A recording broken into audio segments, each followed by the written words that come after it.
जी मैं इस वक्त मौजूद हूँ सऊदी दारकूमत रियाद के किंग अब्दुल अजीज़ एग्जीबिशन सेंटर में, जहाँ पे फ्यूचर मिनरल्स फोरम के ज़रिए तमाम जो है बैनुल अक़वामी जो मादनियात जिन ममालिक में निकलती हैं उनकी ये आलमी नुमाइश का जो है आगाज़ हो चुका है। आज पहला रोज़ है।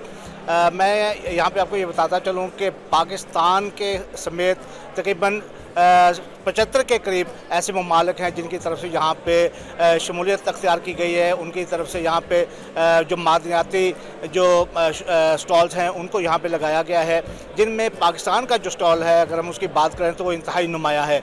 यहाँ पे जो सऊदी शहरी हैं, इसके अलावा जो दीगर जो गैर मुल्की हैं, वो इस स्टॉल का जो है भरपूर जायज़ा भी ले रहे हैं, यहाँ पे अपनी दिलचस्पी का इजहार भी कर रहे हैं। और जो पाकिस्तान से निकलने वाली मादनियात हैं उनको तकरीबन सभी को यहाँ पे शोकेस किया गया है।